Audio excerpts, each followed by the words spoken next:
हम अक्सर वेल्थ बनाने की बात करते हैं, लेकिन फाइनेंशियल सिक्योरिटी की शुरुआत इमरजेंसी फंड से होती है। तो आखिर ये इमरजेंसी फंड कितना होना चाहिए, कहाँ रखना चाहिए, और अगर बजट लिमिटेड हो तो हमारी प्रायोरिटी क्या होनी चाहिए? तो आज इन्हीं सब सवालों पर बात करते हैं tax and investment expert Balwant Jain से। Welcome to Zee Business Balwant sir. Thank you. Balwant sir, मैं सबसे पहले ये जानना चाहूंगी कि आज के समय में हर सैलरी वाले के पास मिनिमम कितना इमरजेंसी फंड होना चाहिए? क्या 3 महीने का खर्च काफी है, या फिर 6 महीने, 8 महीने या 12 महीने का फंड बनाना जरूरी है? देखिए नवमी, ऐसा है कि आप रूल ऑफ थंब नहीं बना सकते, वो सर्कमस्टेंसेज पर डिपेंड करता है। मतलब अगर हस्बैंड वाइफ दोनों कमाने वाले हैं तो 3 महीने का फंड भी सफिशिएंट हो जाएगा, हो सकता है बिना इमरजेंसी फंड के भी चल जावे। एक व्यक्ति अगर कमाने वाला है तो कम से कम 6 महीने का जो इमरजेंसी फंड है वो होना जरूरी है। मतलब इसके अलावा बहुत सारे कारक हैं, मतलब उनका एग्जिस्टिंग इन्वेस्टमेंट का कंपोनेंट कंपोजिशन क्या है। अगर पहले से ही एफडी वगैरह में इन्वेस्ट करके रखा है तो कभी वो FD can work as an emergency fund. मतलब आप इमरजेंसी आ गई तो एफडी का भी पैसा निकलवा सकते हैं। तो डिपेंड करता है बहुत सारे फैक्टर्स पर एज ए थंब रूल आप कह सकते हैं कि एटलीस्ट 6 महीने का इमरजेंसी फंड हर एक व्यक्ति की सैलरीड वाले के पास होना चाहिए। बिजनेस वाले के पास में मेरे हिसाब से मेरे को लगता है उनको इमरजेंसी फंड की जरूरत नहीं है, क्योंकि उनके पास तो कैश इनफ्लो आउटफ्लो होता रहता है। इसके अलावा जो फ्रीलांसर है, जिनकी इनकम एरेटिक है, मतलब फिक्स नहीं है, आ गया तो एक साथ में पैसा आ जाएगा, आएगा तो कई दिनों तक नहीं आएगा, तो उनके लिए भी भले वो सैलरीड नहीं है पर उनके लिए भी कम से कम 6 महीने का जो इमरजेंसी फंड है वो मेंटेन करना जरूरी है।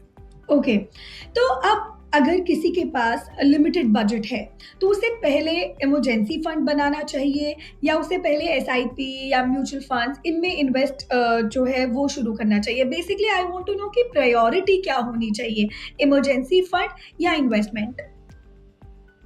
जब आप फ्लाइट लेते हैं तो जो एयर होस्टेस आपको बोलती है पहले अपनी सुरक्षा देखिए, फिर दूसरों की सुरक्षा देखिए। इसी तरह से सबसे ज़्यादा इम्पोर्टेंट है आपका इमरजेंसी फंड। मतलब कोई भी व्यक्ति जो कमाना शुरू करता है उसके लिए सबसे पहली प्राथमिकता होनी चाहिए इमरजेंसी फंड। मतलब अगर नौकरी छूट गई या कोई मेडिकल इमरजेंसी वगैरह आ गई तो उस सिचुएशन से निपटने के लिए एसआईपी वगैरह तो आपके पास जो सरप्लस फंड बचते हैं हाँ। वो निवेश करने के लिए है। तो पहले आपको इमरजेंसी फंड करना है, कम से कम 6 महीने का इमरजेंसी फंड हो गया।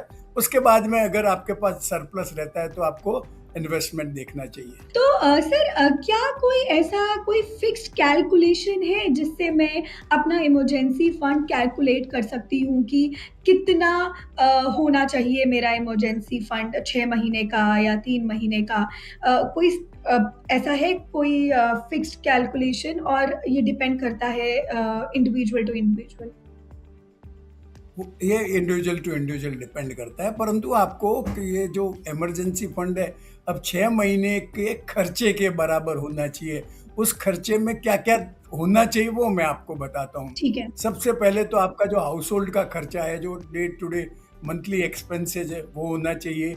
इसके अलावा आपका जो होम लोन है, पर्सनल लोन है, उनकी ईएमआई होती है, मंथली ईएमआई जो जाती है।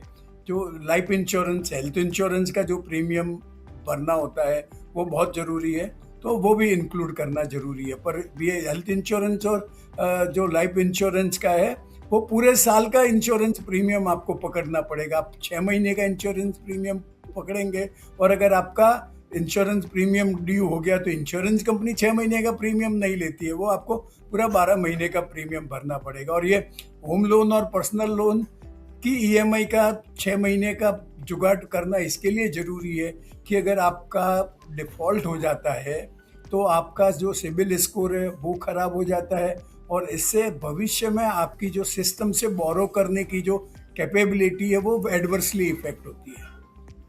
तो अब एक बहुत ज़रूरी सवाल कि इस इमरजेंसी फंड को जो हमने बनाया है, इसको रखें कहाँ? सेविंग्स अकाउंट में रखें, एफडी में रखें, किसी लिक्विड एफडी जैसे होती है, स्वीप इन एफडी होती है, या कोई लिक्विड म्यूचुअल फंड है? आपके हिसाब से सबसे सही ऑप्शन क्या है? देखिए ऐसा है कि आपका जो इमरजेंसी फंड है 6 महीने के बराबर है, तो 1 महीने जितना आप सेविंग अकाउंट में रखो, ठीक है। क्योंकि सेविंग अकाउंट में ढाई ढाई 3% ही ब्याज मिलता है।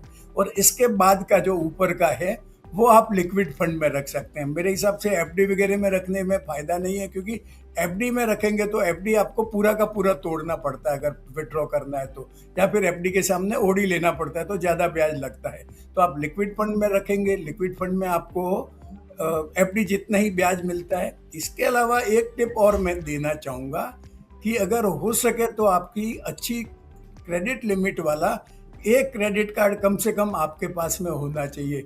क्रेडिट कार्ड दो धारी तलवार है, अगर ढंग से अगर आपने नहीं यूज किया है तो आप डेट ट्रैप में फंस सकते हैं। तो हुँ। जो क्रेडिट कार्ड है उसको भी इमरजेंसी में यूज करना चाहिए, मतलब जहाँ तक हो तब तक क्रेडिट कार्ड को यूज नहीं करना चाहिए।